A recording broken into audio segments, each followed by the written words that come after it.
us as Shruti Shastra and Smriti Shastras. We have discussed few points in that.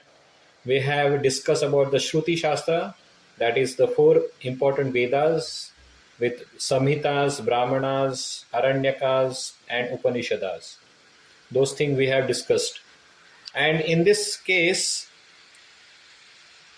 with the Smriti Shastra also, we have till now covered Upavedas, Vedangas.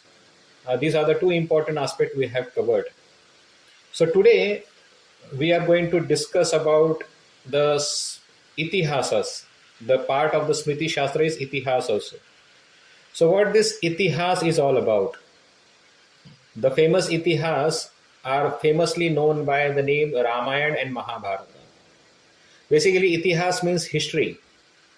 And history involves those epic stories narrated by which we can learn the dharma understanding can be provided to us.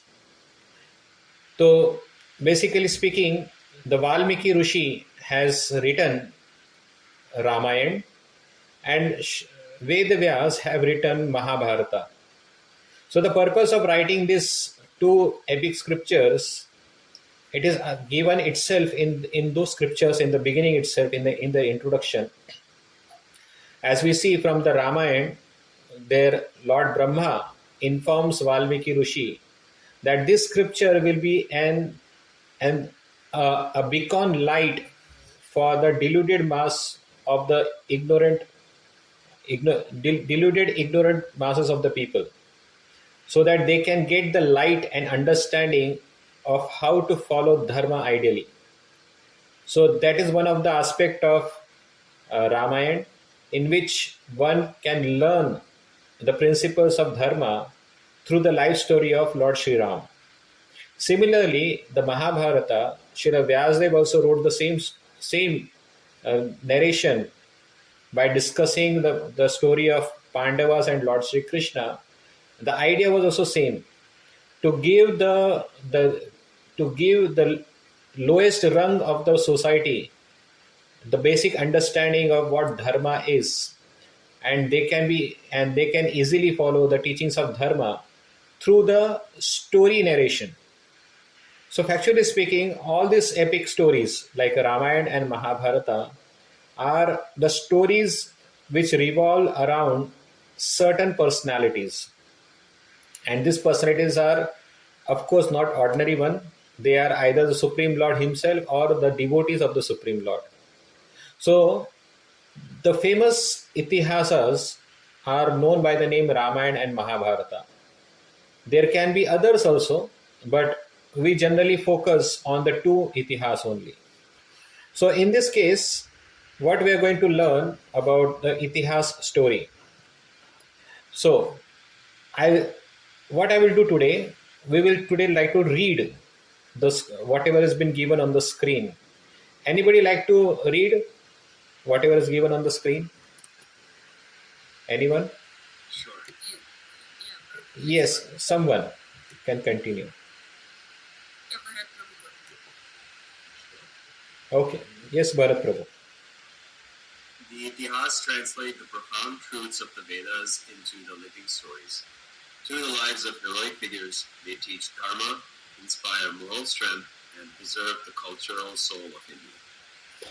So, in this case, the wonderful truth or the basic dharmic codes which we learn from the scripture has been narrated in the way of the stories, because it is very easier for people to understand through examples.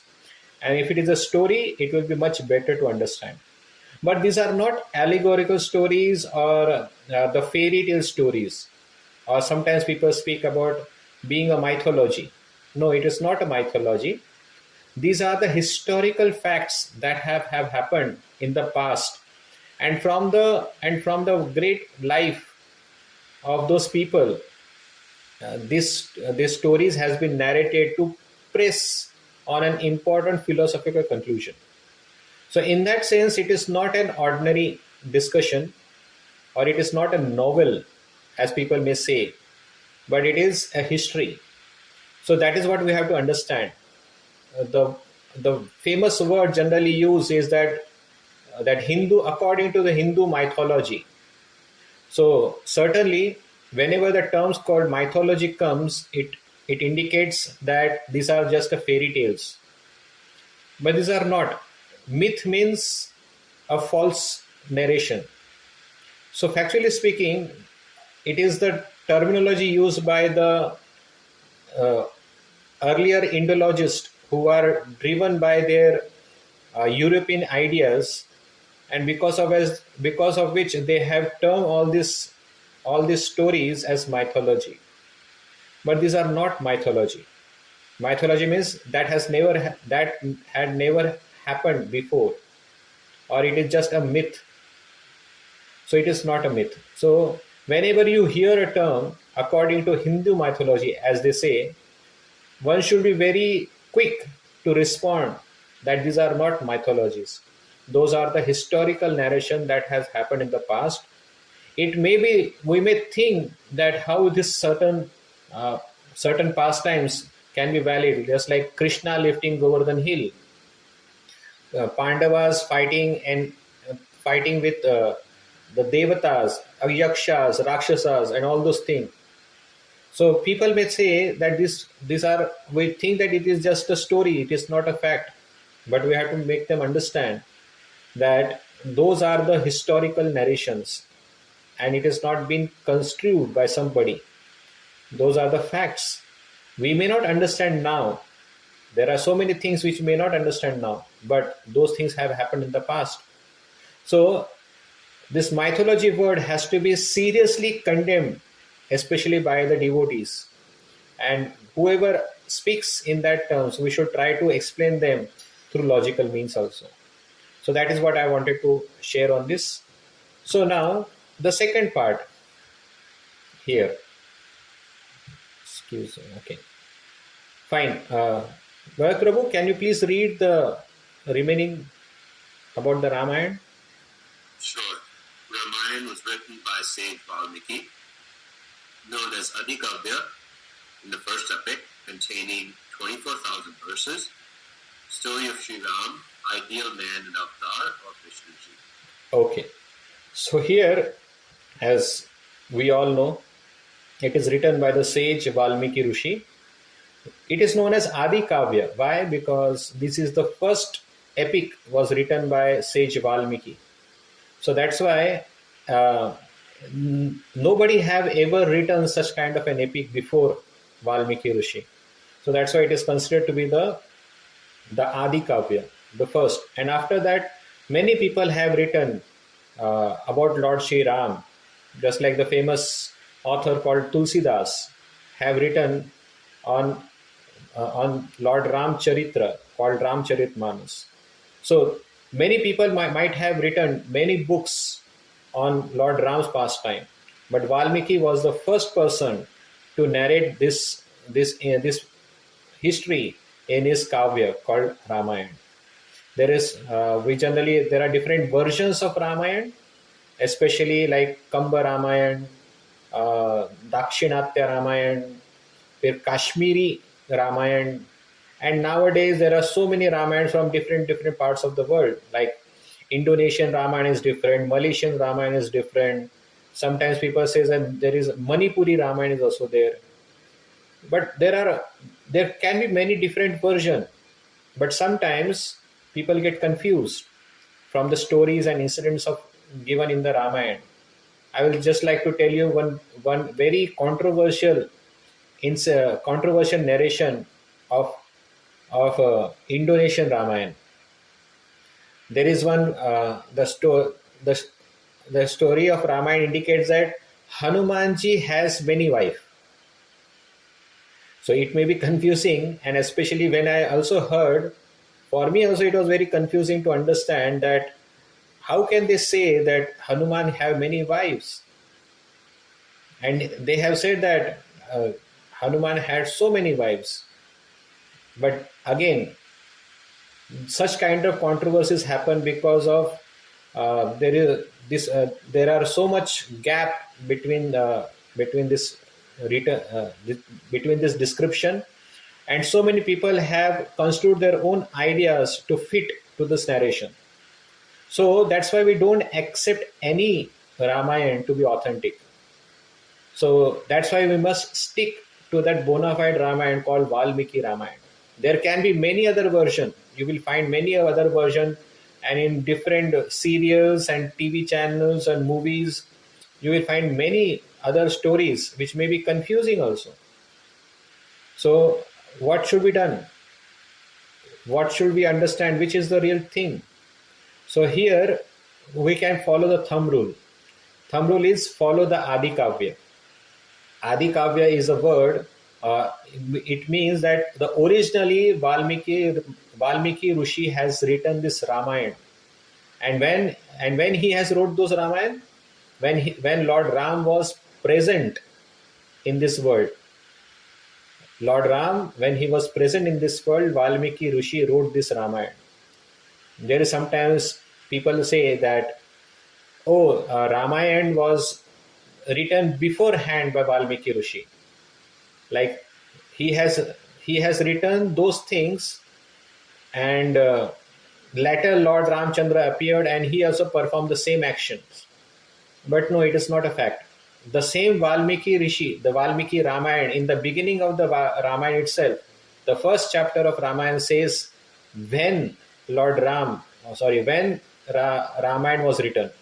It was written when Lord Ramchandra returned from Lanka after killing Ravana, and his Rajyabhishek was done. And after that, this Valmiki Ramayana has been written by Valmiki Rishi. So in the Ramayana itself, it has been clearly mentioned the writing of Ramayana is done after the coronation of Lord Ram. But there are so many stories we generally hear from YouTube and other channels that Valmiki have already written Ramayana and then Lord Ram appeared. So it is a very falsified, controversial thing. So that's why we must stick to the scripture. We should not read any other Ramayana if it is not aligning with Valmiki Rishi's Ramayana. Okay, so that is a very important aspect. We should not hear any stories given by any so-called speaker or somebody unless it is in alignment with the philosophy written by Valmiki Rishi. So to be on the safer side, just follow what Valmiki Rishi have written rather than accepting anything and everything in the name of Ramayana. So that is what we have to understand. Okay, fine. So there is another aspect of Ramayana, Itihasas, that is Mahabharata. Bharadru, would you like to read this Mahabharata description also? Sure.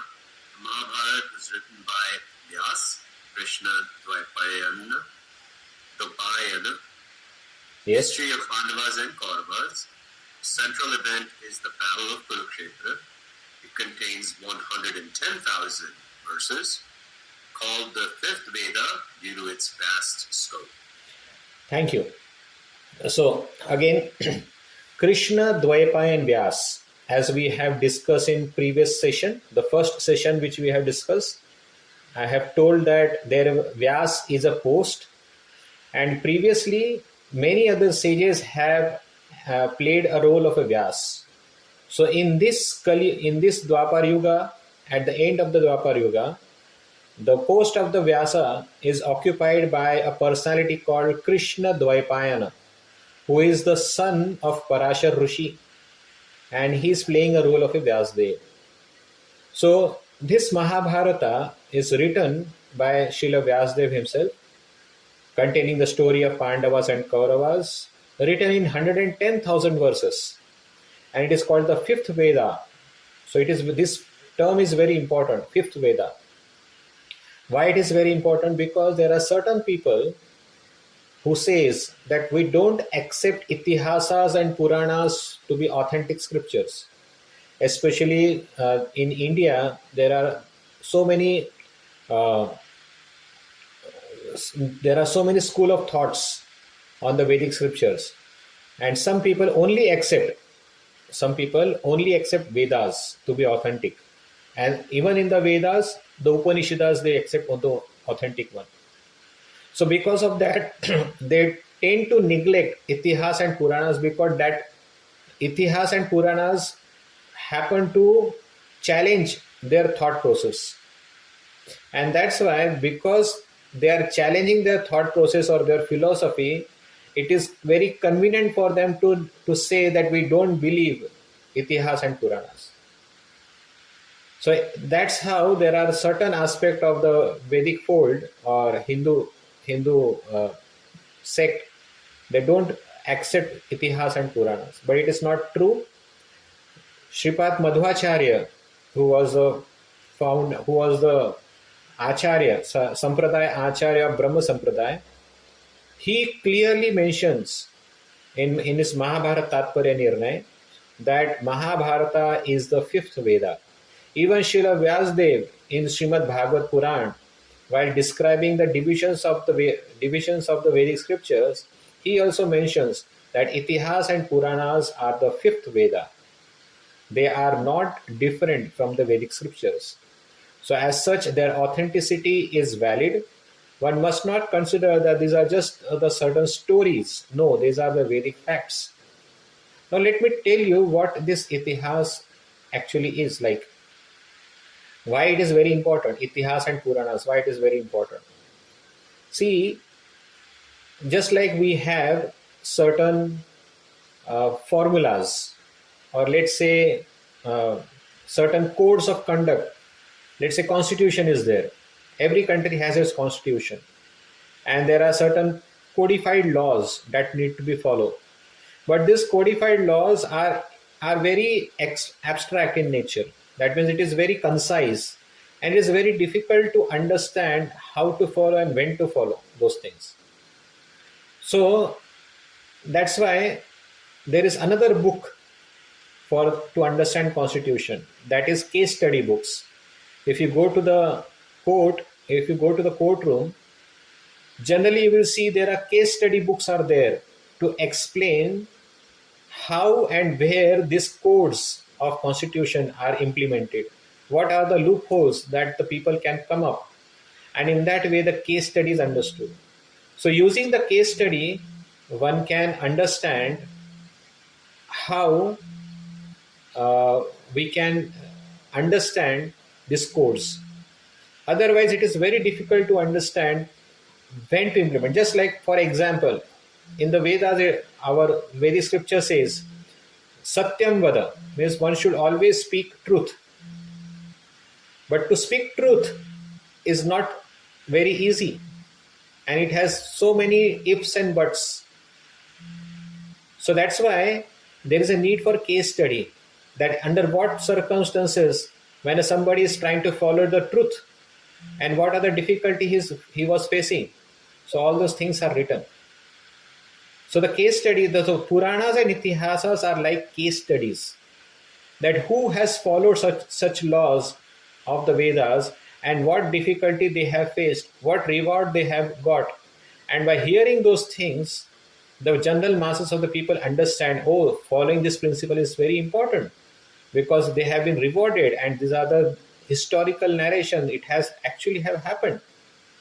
So if I also follow in the footsteps of these great people, I will also get benefited. So that is how the Itihas and Puranas happen to become very, very important. Because just by hearing the Vedas, one may not be able to appreciate its instruction. So it is very important to follow these Itihasas and Puranas. Okay? I hope you got it. Anybody have any question on this? If not, then we can move ahead. I just have one question. Yes, Bharat. Which was, can you give an example of what is something that the Smriti Itihas Shastras contain that challenge some of the other previous Vedic positions? Just maybe one example. Yes. One very simple example can be given of impersonalism. Impersonalism is a very prevalent philosophy used by many Hindu religious sects.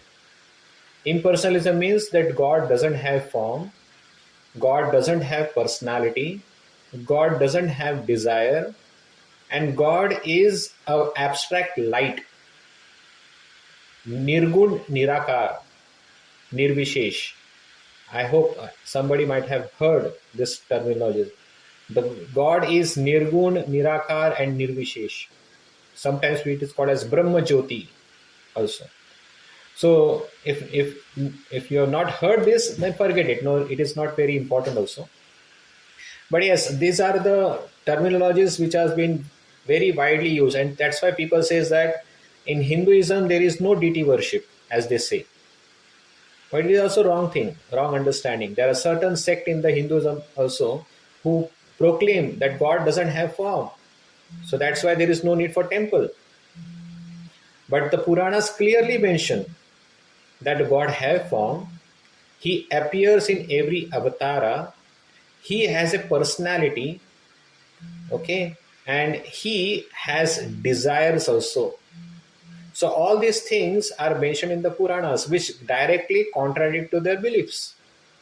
And because of this, because they can't deny this argument, it is very easy for them to just deny Puranas itself. So if there are no Puranas, then there is no question of argument with Puranas. So like that. So I gave you just a small example. I hope that's fine for you.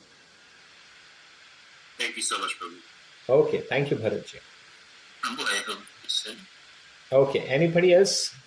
Yeah, I have one question. Yes.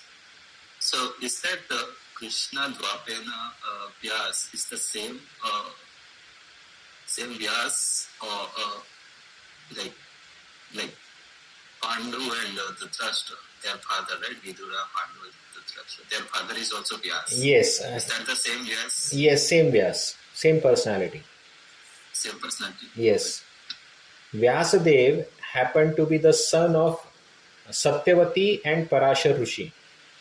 Satyavati happened to marry with Shantanu. Okay? Okay. So Shantanu Shantanu and Satyavati then begot two children, Vichitra Virya and Chitrangada. So, and because both of them were not able to produce any heir to the throne, so Satyavati requested her own son Vedavyas to produce sons from their in-laws, and in that way Dhritarashtra, Pandava and Vidura was born. So this is the story in that. So the same Vyasdev was there. Okay. And I have one more question, Prabhu. Yes. Regarding that mythology, right? Yes. So I think we can understand that, okay, those are historical facts and it's not myth.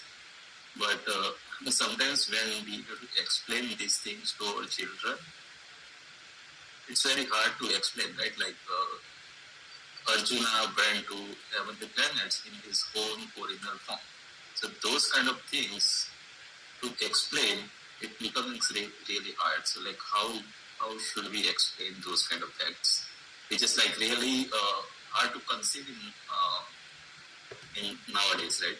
Those kind of things, like where demigods were personally coming and accepting the offering from Yajna, those kind of things. So which is like we don't see nowadays happening quite frequently. We don't even see it happen even once, right?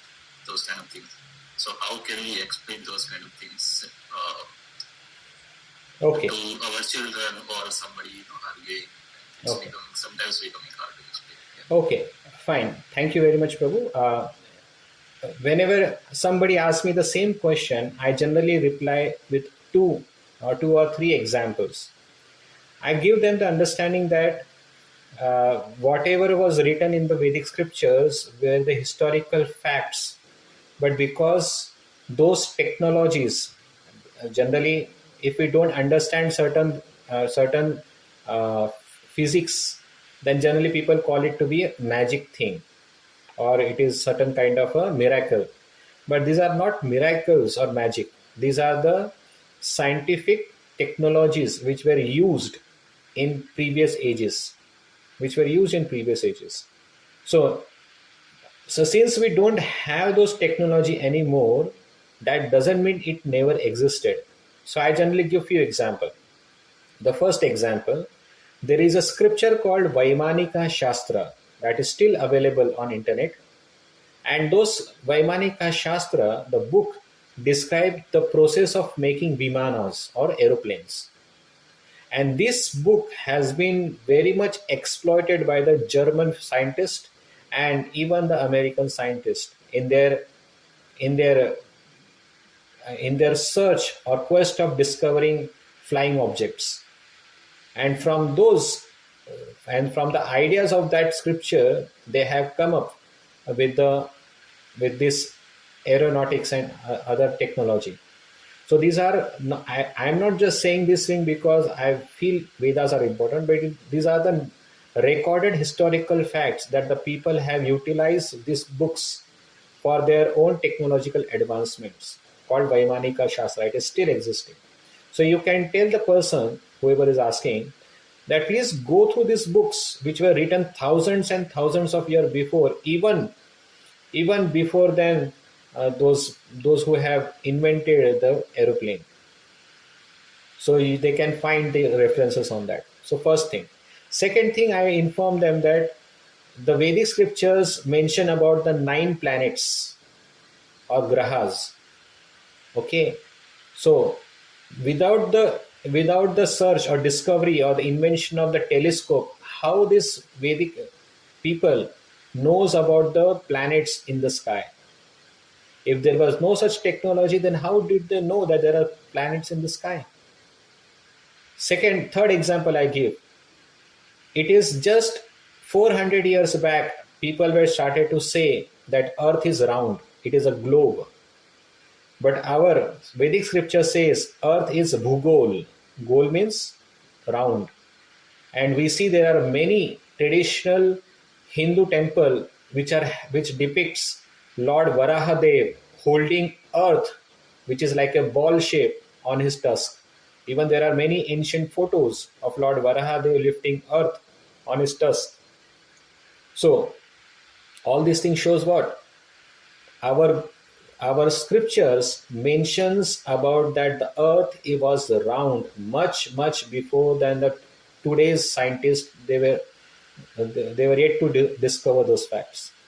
Fourth thing I say about Ayurveda. Ayurveda is that science of medical health, which even today's scientists or today's allopathic people, they were heavily dependent on understanding how Ayurveda works. Allopathy is a chemical research laboratory, but it still depends on getting the chemical components which were used previously from different plant extract, and understanding the plant extract and its very important ingredients. They try to copy those ingredients or abstract from that plants, and they try to replicate it in their laboratory. So what does it show? This medical science was much before existing, and still this Vedic science is valid. So I gave certain few examples. There can be many, especially the Shilpa Shastras, you can say. Even today in southern side of the India, there is such a wonderful, magnificent temple structure, which even today scientists are very perplexed to understand that how such big structure were being made with just chisel and hammer. It is not possible unless somebody utilizes a specific mechanical apparatus. Without that, it is not possible. So how people thousands of years before were able to understand that? One more, we can say that much before to our scientists, we knew the calculation of solar eclipse and lunar eclipse. How they are able to come to these ideas, from where they got this knowledge? That means the Vedic scripture, they have all these Aryabhatta and so many other great astrologists and Jyotishas of our history, they just read Vedas and they understood this knowledge. That's all. So if I have to present this example, present this argument, I will always come with the understanding that our Vedic scriptures have so many historical discoveries and invention which has been forgotten due to certain prejudices of some people, and it has been neglected. These ideas has been neglected for long, and that's why it appears to be lost. So just because something is lost, that doesn't mean that it was never existed. So in that way, I will try to present. So this is not as a mythology, I can say that. Is that okay, Prabhu? Yes, Prabhu. Yeah. Thank you so much. Thank you. Hare Krishna. Okay, let us go with the Puranas now. Now we go to the next paragraph, next slide. Okay, now here the Puranas are there. Anybody like to read this about the Puranas?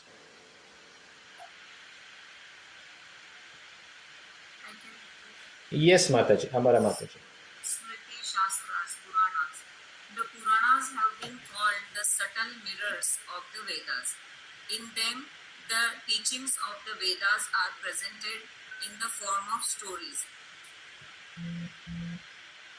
so that the conditioned beings of Kali Yuga can understand the content of the scriptures.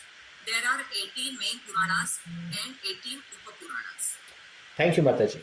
So we see that the Puranas are also presenting the teachings of the Vedas in the form of a story, and even Itihasas are also mentioning the teachings of the Vedas in the form of a story. So why there is a difference? Why there is a two different branches? There is a difference between Itihasas and Puranas. Can anybody like to think what can be the difference between Itihasas and Puranas? Any guess? Both are teachings of the Vedas in a story form. So then why is... Yes. I'm thinking Itihasas are taking like one full story of character in that time frame, but Puranas have multiple stories as giving us lesson from those stories. That's my just guess. Very nice guess, Mataji. Very nice. Okay, let me cut the thing short. I have a guess as well. Yes, please, Bharatji. Boliye. Maybe the Puranas, they're a little bit more parables, because it says it's presented as form of stories versus the Itihasas are actual historical events. That means that the nature of the Puranas are not historical events? I'm just reading that it says it's in the form of stories, so I thought if it says it's in the form of stories versus actual stories, then... No, it is. They are also stories, but they are historical stories also. Okay. I just also wanted to Yes, please. Yes, please. make a guess. Yes, please. We'll be happy. I have read that Puranas, there are 18 Puranas, 666 for mode of goodness, mode of passion, and mode of ignorance. So people are of different nature, and which mode is more prominent into a particular person, that Purana is applicable to that person more. But these stories which are Itihasas, so they have the examples of all these modes of nature. Just a guess. Okay, that's a good wild guess, Mataji. Thank you. Okay, see, let me make it very simple. Itihasas are the stories, and the philosophy revolves around it. Just like the story of Lord Ram goes, and along with the story, wherever required, philosophy also comes. Okay, so character is at the center, and philosophy revolves around that character. Okay, just like Mahabharata. the story of the Pandavas are at the center and the philosophy revolves around it.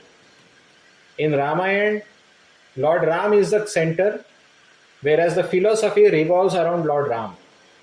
Whereas in the Puranas, philosophy is at that center and the characters move around. So whenever there is a discussion, let's say discussion between Shukdev Goswami and Parishit Maharaj is there. So they generally discuss about the philosophy. So in order to understand the philosophy, they utilize different stories. So the main center point of the Puranas is philosophy. And to make the philosophy understand, they utilize the stories. Whereas the Itihasas, the story is the main that is at the center, whereas the philosophy, in between the philosophy comes into the picture. Got it? That is the major difference between Itihasas and Puranas. Itihasas is personality centered, whereas Puranas is philosophy centered. Okay? This is a simple understanding so that we can understand what is the difference then. Okay, fine.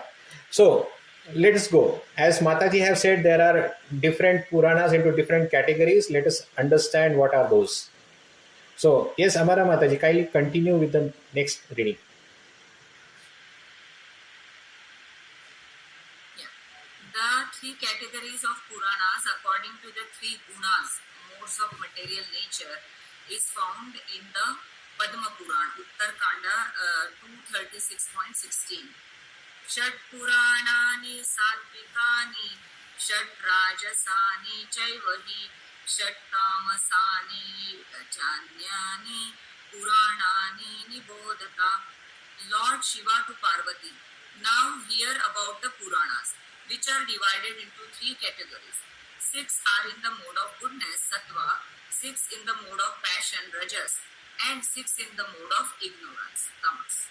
Yes, so what you are saying is there in the Padma Puran, and it is Lord Shiva who is explaining the nature of the Puranas to Mother Parvati.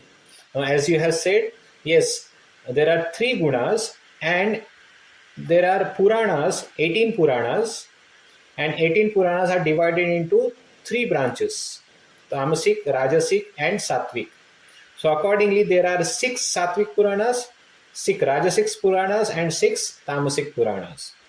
So in that way, Lord Shiva is trying to explain Mother Parvati. Now let us see what Lord Shiva is saying ahead. It's very interesting to know.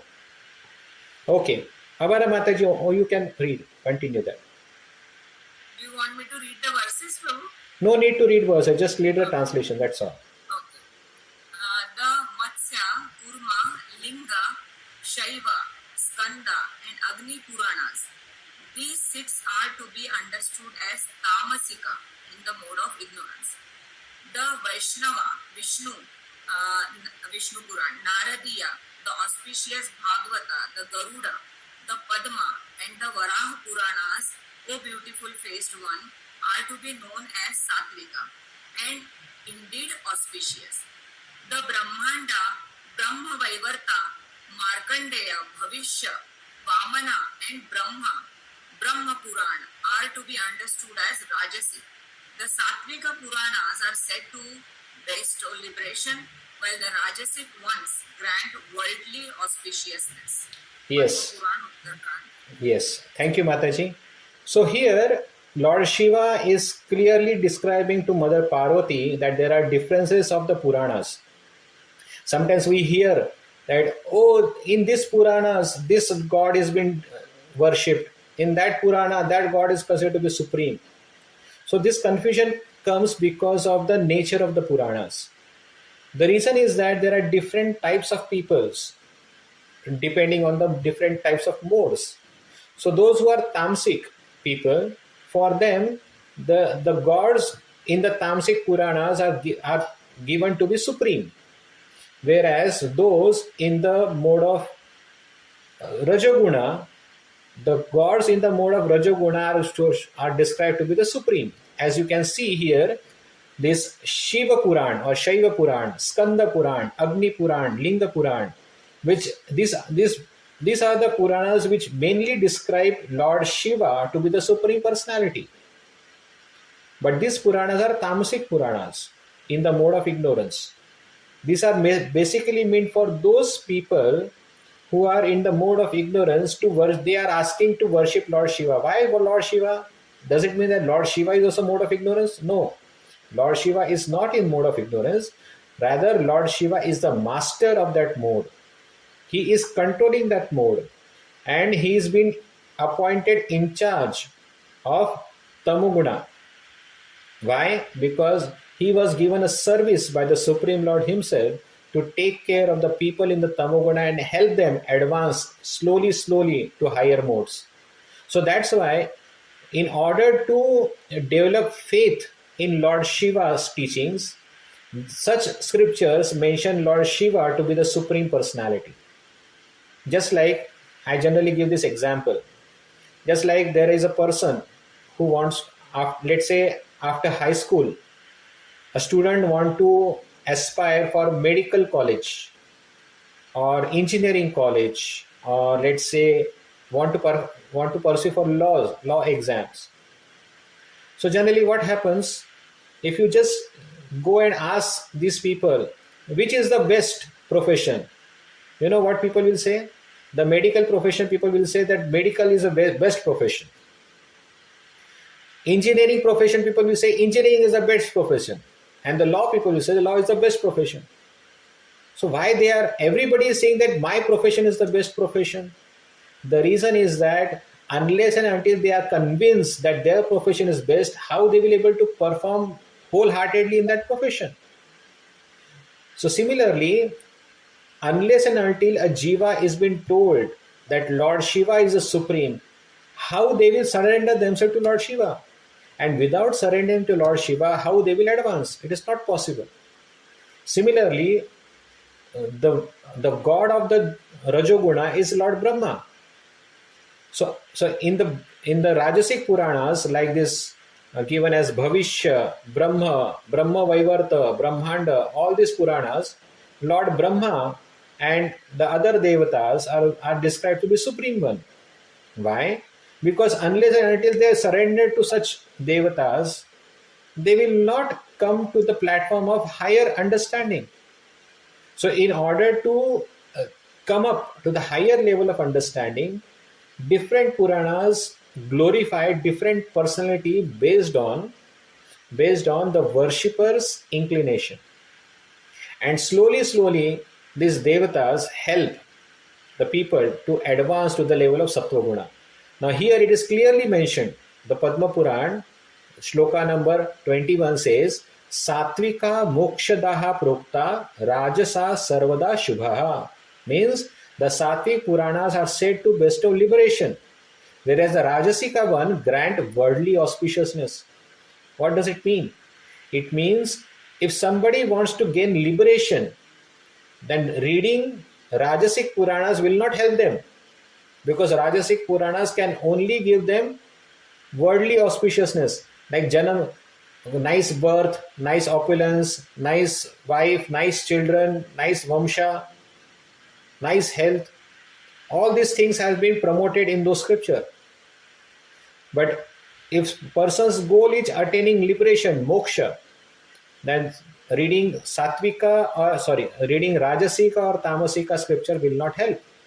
They must come to read Satvika Puranas. Now let us see what Lord Shiva has to say about his own Purana, Shiva Purana. Okay, which is very controversial again. Okay, Amara Mataji, you may please continue with this. The wise person should avoid the tamasic scriptures, for they lead only to hellish destinations. O beautiful faced one, thus everything has been explained to you in this context. Yes, so Lord Shiva himself is saying that those who want their own benefit, they should avoid reading Tamsika scripture, because they lead only to hellish destination. Okay, so what are the hellish destination scriptures? In the previous verse, in the previous slide, we have seen. I will just go back. Amar Mataji, please tell which are the Tamasic scriptures? Yeah, the Matsya, Purva, Linga, Shaiva, Skanda and Agni Puran. Yes. So all these scriptures are tamasic Puranas. And Lord Shiva himself is saying, please avoid reading the scriptures. Not because it is not good, but it is the conclusion given in that Puranas certainly lead a person to understand wrongly the things. So the scriptures which generally describe about performing certain activities which are not good, just like eating flesh, drinking wine, performing different yagyas where the sacrifice of animals or sacrifice of human being has been mentioned. Mostly certain such scriptures are tamasic scriptures only in nature, tamasic scriptures. And that's why it has been prescribed not to read such scripture, because it will lead a person to the hellish situation of life. Got it? I have a question here. Yes, please, tell me. Why would there be scriptures written knowing that they will lead to hellish places? Okay. See, again, I will give the example. Even in the government gives permit license to open a liquor bar. Just like nearest to the temple, our ISKCON Chicago temple, there is a big place or big shop which can sell drugs, which is licensed by the government to sell drugs. Now, even the government says that drugs are not good for the person, but still the government itself allows to sell the drugs. Now, can you tell me why the government does such activities? What do you say? I mean, the government does it because they want to make money from the taxes of the sales. Okay, fine, that's good. Because they want to make money. But really speaking, even in the Vedic ages, where the king is not very much driven by worldliness, he also used to keep a brothel house. He also used to keep the liquor house in his kingdom. The reason is there will be some people who want to misuse their freedom and they get intoxicated and they want to have intoxication. So if they do it illegally, certainly there is a good chance that they will spoil their life. So what the government does, or what the king used to do, he used to regulate this activity by providing certain openings or outlets, by regulating it, by saying that you have to provide liquor. The shop owner has been given a charge that you have to provide a liquor with proper quality, so that it will not harm or it will not make people die. Okay, so one regulation on them. And second regulation, those who want to drink, they will not purchase outside illegally. They will purchase from the licensed shop, and that too on a very high price. So because of this regulation, the people will not go out anywhere and everywhere and can do illegal activities. Of course, nowadays these things are still there, illegal things are going on. But what I'm trying to say, the government will still provide such arrangement so that they will not spoil the society. And those people who anyway want to drink liquor, they will go to certain area only and drink liquor at that place. They will not roam around in the society and cause mischief in the society. So that was the purpose. Similarly, in the whole creation of the Lord, there are three categories of people depending on the mode of goodness, passion and ignorance.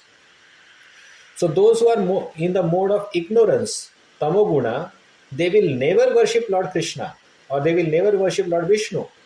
Why? Because they are driven by intense desire of sense enjoyment.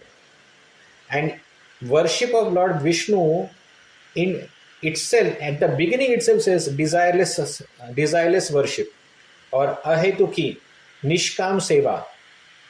Lord Vishnu expect nishkam seva directly.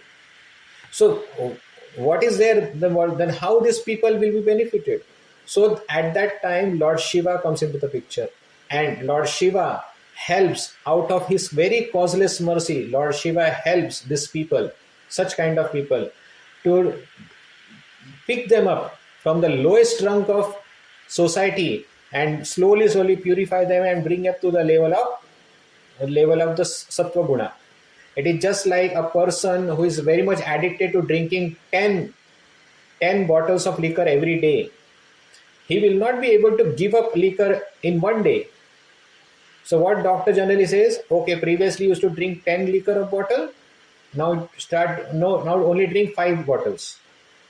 So, and then after slowly, doctor will come to the level of only 1 bottle, and not only 1 bottle, then only 1 small glass of wine. And in that way, slowly he will completely help him remove the whole drinking habit. So that is the nature of Lord Shiva and Lord Brahma. They are so merciful to this ignorant class of people that they are slowly and surely guiding the people to come to that platform. But what if the patient himself says, he says, oh, my doctor is saying to drink wine? Then that is misinterpretation of the doctor's instruction. Similarly, those who read Tamasika scriptures, the intention was to slowly uplift from the lowest level to the highest level of Sattva Guna. But what people generally understand from those scriptures, oh, meat eating is allowed. Oh, drinking liquor is allowed. Even Lord Ramchandra ate meat. So they give certain description from these Puranas and come to. So go to Mami, take 5 drinks and that'll be another 10, 15. So you have usually. Hare Krishna. Okay. So in this case, so generally people tend to take only those part of the scripture which they like, and because of which it is said that Lord Shiva here is saying that those who read this Tamasika scripture, they will generally enter into hellish region. Why? The reason is that it is just like a patient who is not willing to complete the course given by a doctor. He generally tend to enjoy his own senses in the name of a doctor. So that's why one should not read Tamasic scripture, because it is so attractive and lucrative that people will say, oh, it is written in scripture, let me eat all these things. So that's why Lord Shiva is mentioning to Parvati that those who desire their own benefit should avoid reading or should avoid reading this Tamasika scripture. Okay? I hope it makes sense. Very much. Thank you so much, Prabhu. Thank you, Prabhu. Okay. Prabhu, I have a question. How does somebody know which category they are in? It's very easy to understand. Let me give you some symptoms. If a person in a mode of ignorance is generally lazy in nature, he doesn't like to do any work. He's so lazy. He generally like to sleep. He generally like to lie around. He generally procrastinate. He generally tends to say that, oh, I am, or daydreaming, as you can say. A person does a lot of daydreaming but doesn't perform any action. So such person are generally tamasic in nature. The second symptom of tamasic people are they doesn't like good things. They always like chaos in the society. So generally, if something good is there, they will try to just destroy it and completely spoil the things. They don't like good thing happening around them. They are generally spoilers of the society, as you can say. So generally these people are tamasic category of people.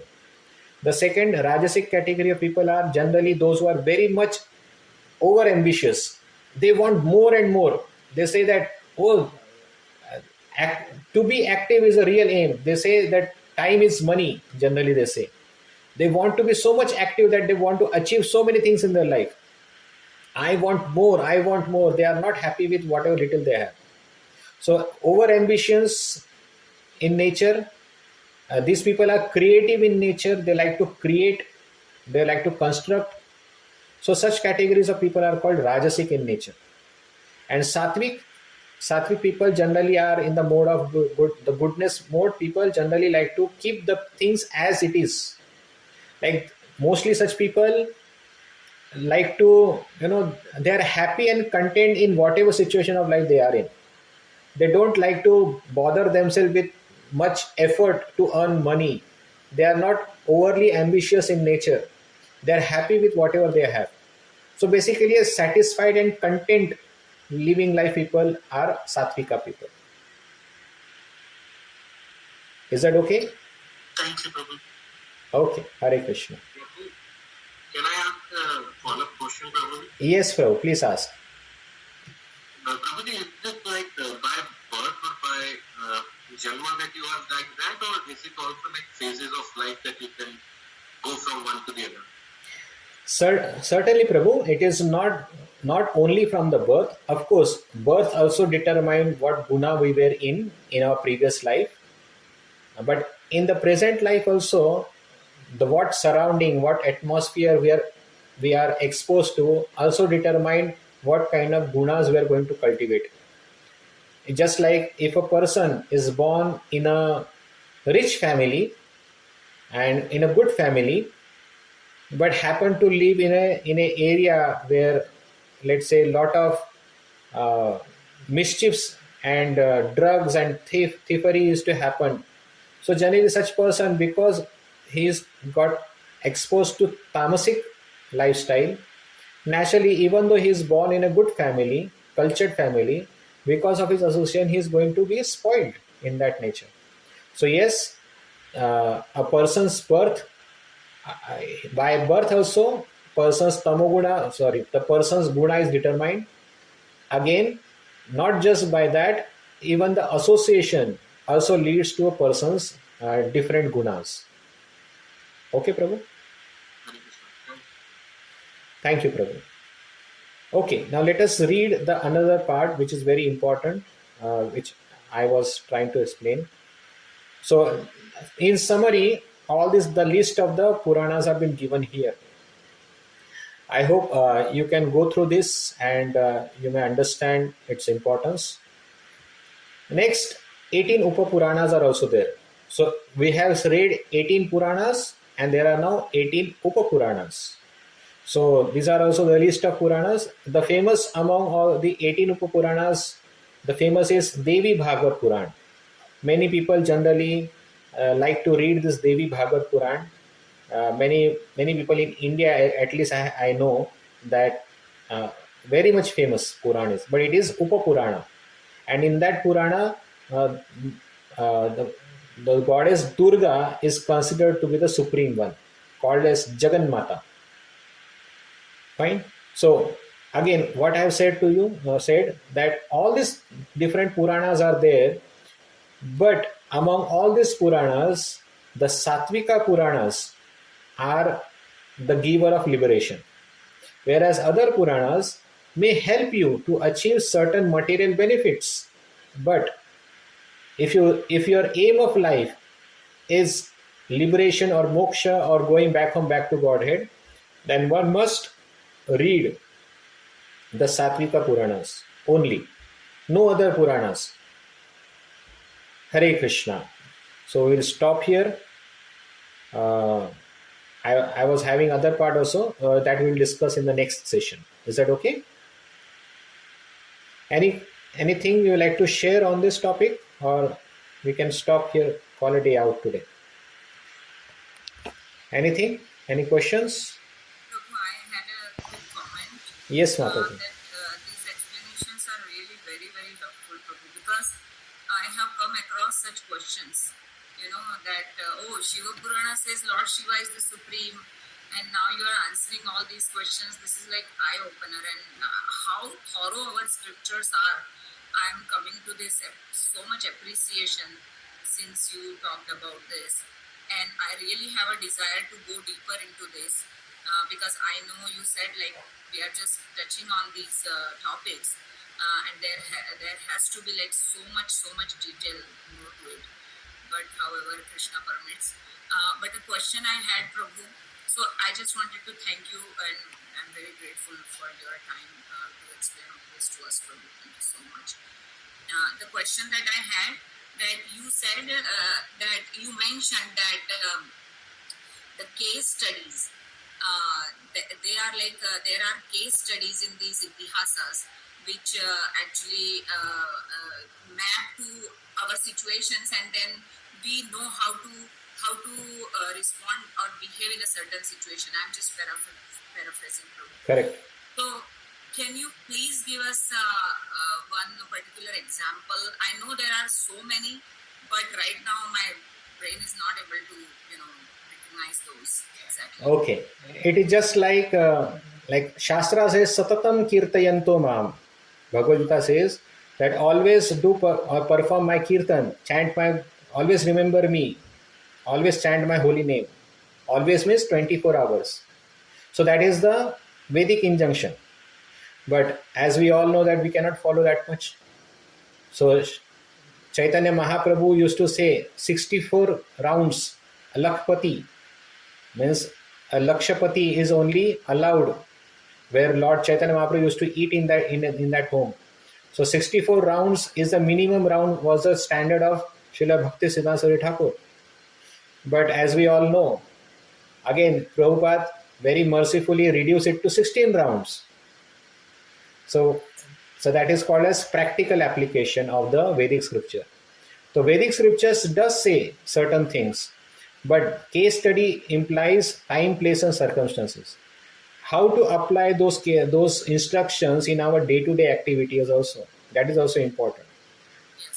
So one has to understand that yes, scriptures are there, but how to apply, where to apply, when to apply, in what circumstances we are applying those teachings also determines a lot many things. So a small example about the holy name. There can be many others.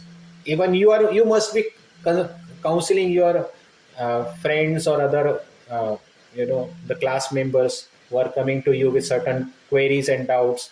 You must be also saying, yes, it is true that we have to follow certain such things, but according to your circumstances, you may only follow this much till you become comfortable, right? So these are called situation-based instruction, and these are what Puranas teaches from the live example of the people in general. So just to take one example, probably like how Dhruva was feeling insulted. He wanted some affection from his father, but rather he came like insulted from his father. But his mother told him to go to Lord Narayan and not envy Mother Suruchi. So this can be taken as a case study, right? Correct. When we feel like that, then we can approach Lord Vishnu in whatever capacity we can. Correct. Yes, Mataji. Thank you so much, Prabhu. Thank you, Mataji. Thank you very much. So, thank you. Hare Krishna. We will stop here. Srila Prabhupada ki jai. Samasta Bhakta Vrinda ki jai. Hare Krishna. Hare Krishna. Thank you, Prabhu. Thank you, Prabhu.